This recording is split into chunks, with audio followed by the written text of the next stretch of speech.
Perek Dalet, Mishnah Zain, deuxième partie.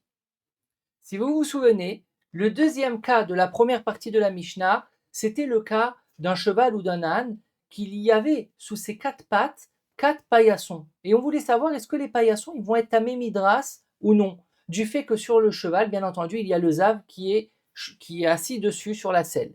Donc la selle, elle va être tamé midras avatouma parce que le zav, il y a tout son poids sur la selle. Le cheval, il est tahor parce qu'il est vivant, comme nous avons vu, il ne reçoit pas la touma. Mais les paillassons qui sont en dessous les pieds du zav, quel est leur statut? Alors nous avons vu une marloquette entre Tanakama et Rabbi Yossi. D'après Tanakama, ils sont tahor, il n'y a pas touma de midras, parce qu'un animal, il peut tenir sur 3 pattes en ayant la 4e patte levée, et on dit que chaque patte, c'est celle qui peut être potentiellement levée, donc les tapis ne sont pas tamé midras. Par contre, d'après Rabbi Yossi, il y avait toumat midras, parce qu'au niveau de l'halakha, il ne calculait pas qu'une bête, elle a 4 pieds, mais seulement 3 pieds. Pourquoi? Parce que toute la force du cheval, c'est sur ses pattes arrière, et toute la force de l'âne, c'est sur ses pattes avant. Donc chez l'âne, les pattes avant sont considérées comme une seule patte, plus 2 pattes en arrière, et vice-versa chez le cheval. Et du moment où il y a seulement 3 pattes, si on enlève une, il y a une perte d'équilibre puisqu'il n'en reste que 2, et le cheval tombe. C'est pour ça que d'après Rabbi aussi, il y a 8 tumat midras sur l'âne et le cheval lorsqu'il y a 4 tapis sur les 4 pieds. 4 tapis différents. Dans notre cas à nous, il n'y aura que 3 tapis. Pourquoi? Parce que, en fait, il va y avoir 2 petits tapis et un tapis long, comme une écharpe ou un long paillasson comme cela pour une grande porte d'entrée. Et en fait, les 4 pieds du cheval, ils vont reposer sur tous les tapis, sauf qu'il n'y aura que 3 tapis. Alors voyons voir cela dans les mots. Aïta tali tachat, il y avait un tapis, un long, un grand, tachat shneyadaim, qui était posé sous les pattes avant du cheval ou de l'âne. Tachat shteraglaim, ou un long tapis qui était posé sur les pattes arrière du cheval. Et donc sur les pattes avant du cheval, il y avait encore 2 tapis, on se retrouve avec 3 tapis. 2 tapis petits à l'avant et un grand tapis à l'arrière. Ou un grand tapis à l'avant et 2 petits à l'arrière. Ou le troisième cas possible, tachat yad veregel, où il y avait le long tapis, il était positionné sur le pied avant gauche, et la patte avant gauche et la patte avant je reprends. Le long tapis, il était positionné en longueur du côté gauche, c'est-à-dire sur la patte avant et la patte arrière gauche, ou du côté droit, sur la patte avant, la patte arrière droite. Et de l'autre côté, il y avait 2 tapis. Donc on se retrouve avec 3 tapis, donc un tapis qui prend 2 pieds et 2 tapis que chacun prend 1 pied. Quelle est la halakha? Donc la même d'après Tanakama, Temea, le grand tapis, il va être tamé. Pourquoi? Parce que tout ce qu'on a dit d'après Tanakama, qu'il va être tamé midras avatuma. Pourquoi? Parce que tout ce qu'on a dit d'après Tanakama, qu'un tapis, il ne va pas recevoir la tumat midras parce qu'en fait, il aide et il n'est pas obligatoire, parce que sur 4 pattes, on peut avoir une patte levée, l'animal, et il ne va pas tomber pour autant. Ça, c'est seulement lorsqu'il y a 4 tapis sous les 4 pattes. Mais lorsqu'il y a seulement 3 tapis, avec un long tapis qui prend 2 pattes, eh ben, même s'il va lever le pied, un des 2 pieds du long tapis, ben, il y aura le deuxième pied qui va rester posé sur le long tapis. Et il ne peut pas l'enlever celui-là, sinon il va tomber. Donc c'est sûr que le long tapis, il va avoir tumat midras, il va être avatuma. Parce que s'il lève les 2 pieds du long tapis, il tombe. S'il lève un seul pied, c'est vrai qu'il tient l'équilibre, mais l'équilibre, il est grâce aux 3 autres pieds.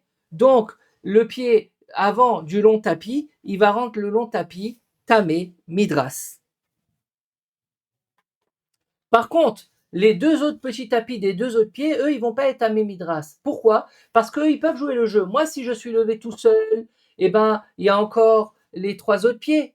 Il y a les 2 pieds du long tapis excusez-moi, il y a les 2 pattes du long tapis et une patte du petit tapis. Donc la patte du petit tapis levé, elle peut se dire bah c'est pas moi qui écrase, donc il n'y a pas Toumat Midras, etc. pour le deuxième. C'est seulement pour le grand tapis qui peut pas jouer à ce jeu-là, parce que le grand tapis il prend 2 pieds. Donc de toutes les manières qu'il y a un pied levé, il y a tout le temps le deuxième pied qui pose problème. Et donc c'est pour ça que d'après Tanakama, et d'après tout le monde en fait, dans le cas où il y a seulement 3 tapis, un long tapis et 2 petits tapis, le long tapis va être tamé midras et les 2 petits tapis vont être tahor. Les deux petits tapis sont tahor parce qu'ils peuvent jouer le jeu, qui sont là que pour aider, parce que n'importe quel autre pied qui est levé, eh ben, ce pied, il aide seulement. Ça ne va pas faire perdre l'équilibre. Donc, il n'y a pas tout midras dans les petits tapis. Mais dans le long tapis, même s'il a vu une jambe, une patte, eh ben, la deuxième patte, elle est obligée d'être posée, sinon il perd l'équilibre.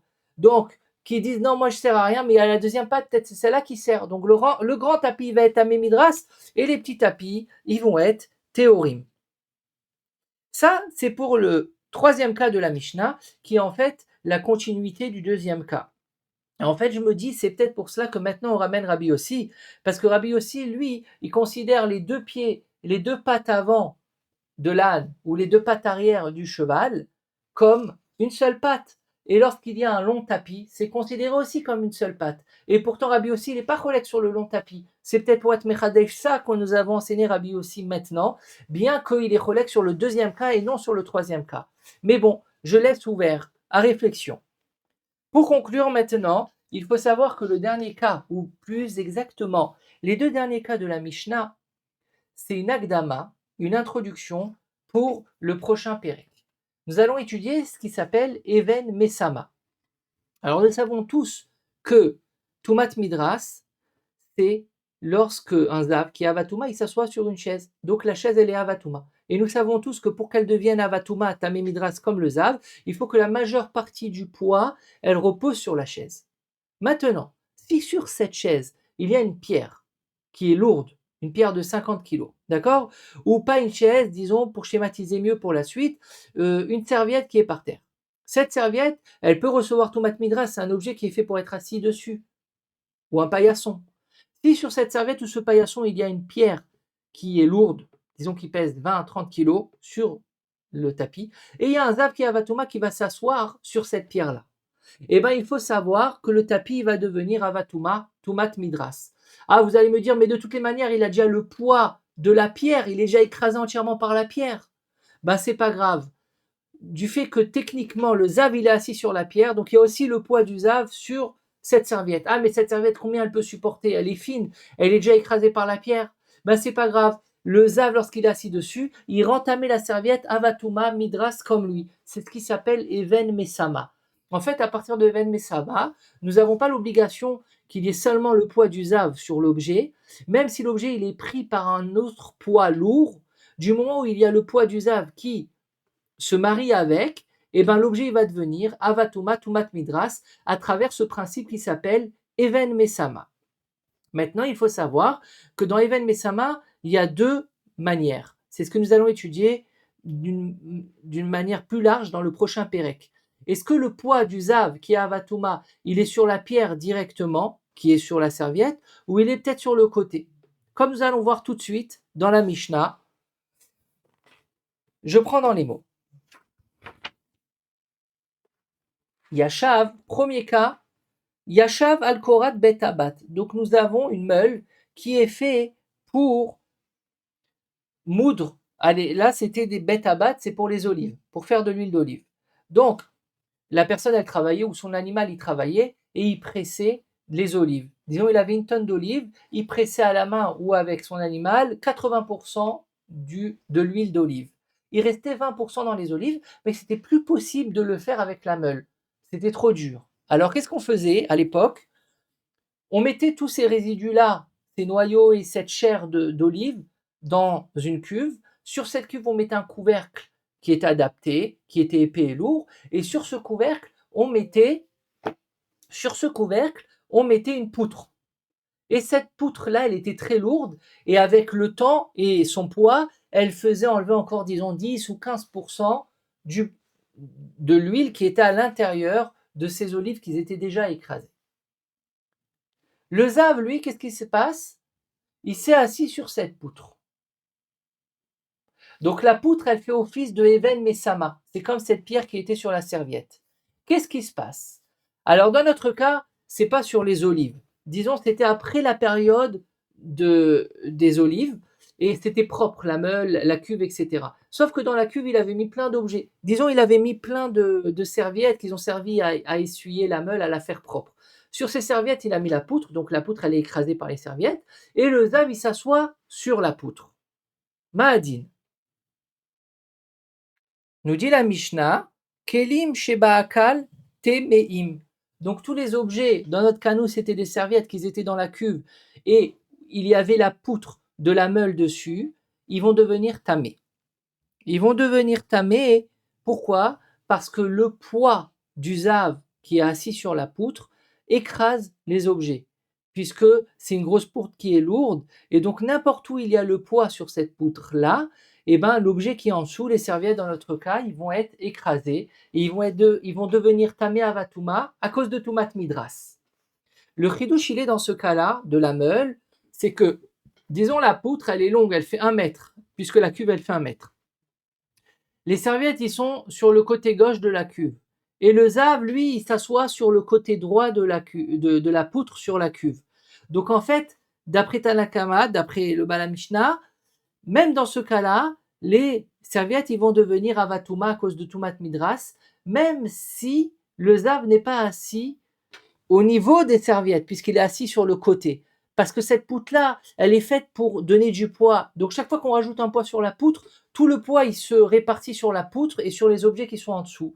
Donc il y a un cas de Even Mesama, puisque le poids du zav, il n'est pas directement sur les serviettes, il est indirectement du fait qu'il est directement sur la poutre, et la poutre, elle envoie le poids sur les serviettes.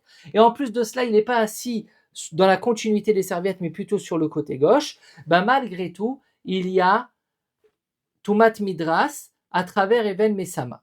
Ça, c'est le premier cas de la Mishnah. Deuxième cas et dernier cas de la Mishnah, Al Amarbesh Shel Koves. À l'époque, pour repasser un vêtement, il n'y avait pas un fer à repasser comme on connaît de nos jours avec de la vapeur, avec 7 barres, etc. C'était pas comme cela. À l'époque, lorsqu'on lavait disons une serviette et on voulait qu'elle soit pas froissée, qu'elle soit bien pliée, on la mettait entre deux planches. Et ensuite, on clipsait ces planches-là et la pression, elle faisait le repassage. Nous n'avons pas besoin d'une énorme pression. Ça suffit que c'est pressé un petit peu pour que ça repasse, puisqu'on parle d'un vêtement. Ce n'est pas comme des olives, qu'il faut bien les écraser pour faire sortir le jus d'olive, l'huile d'olive. Alors, à la marbesh el koves, donc dans ce fameux fer à repasser, kelim shetartav teorim. Disons, c'était un fer à repasser industriel de l'époque, c'était 2 longues planches de 2 mètres. Et nous avons une serviette de 1 mètre qui était placée sous le côté droit de la planche. Et la planche a été clipsée, les 2 planches ensemble, et donc ça faisait l'effet. Il fallait laisser une nuit, disons, et le lendemain c'était prêt. Un zav qui est avatuma, il est venu s'asseoir sur ces planches-là, mais il ne s'est pas assis directement sur le côté de la planche où à l'intérieur il y a la serviette. Il s'est assis sur le côté de la planche qui est vide, parce que disons, on a fait une serviette de 50 cm, on n'a pas fait une serviette de bain de plage de 1 mètre. Alors dans ce cas-là, eh ben, la serviette, elle ne va pas devenir Téméa Midras Avatuma. Il ne va pas y avoir Tumat Midras. Pourquoi cela? Parce que déjà, il faut savoir que nous sommes dans Even Mesama. C'est-à-dire que le poids du Zav, il n'est pas direct, il est indirect du fait qu'il est assis déjà sur un poids, puisqu'il est assis sur la planche qui est clipsée, donc il donne une pression qui donne un poids. Quand il va s'asseoir sur le côté où il n'y a pas la serviette qui est en train de se faire repasser, il ne va pas forcément l'écraser, il ne va pas forcément rajouter un poids. Pourquoi? Parce que les planches, ils ne sont pas lourdes comme la poutre de la meule pour les olives. C'est quelque chose qui est plus fin, qui est plus technique. Et donc, ce n'est pas forcément son poids qui va faire un effet. C'est le clipsage, ça suffit une petite pression. Ça ne sert à rien d'appuyer comme un forcené, on ne va pas avoir un meilleur repassage. Donc c'est pour ça que tant qu'il n'est pas assis sur la planche où il y a la chemise ou la serviette en dessous, et ben cette serviette, elle ne va pas devenir témé à midras, puisque le zav il est assis sur le côté, donc il n'y a pas cette pression-là du zav. Par contre, bien entendu, si le zav il va être assis pile au niveau où il y a la chemise entre les 2 planches qui sont clipsées, et ben oui, là il va y avoir tumat midras, bien entendu. Donc voilà comme introduction pour le prochain Pérec, et grâce à cela, nous pouvons faire le Sioum de Pérec Dalet de Masechet Zavim. Je conclus juste avec Barthénora. Kelim Sheba'akel Temeim. Donc dans le premier cas, c'est la meule pour écraser les olives. Des Mishenet Akora ala Ekel, parce que le poids de la poutre, il il est répercuté sur les serviettes qui sont dans la meule propre rangée pour la prochaine saison. Ve'akel yakfifa sheotzrim ba'azetim.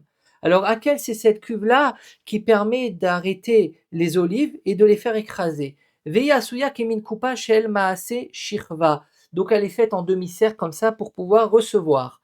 Ve'achar sheotzrim azetim ve'nishar agefet. Quand on fait les olives, on a enlevé le maximum du jus et il reste juste les résidus de la pâte d'olive, mais il y a encore du jus à l'intérieur. Chez obsolète chez la zétime, ou les graines, etc.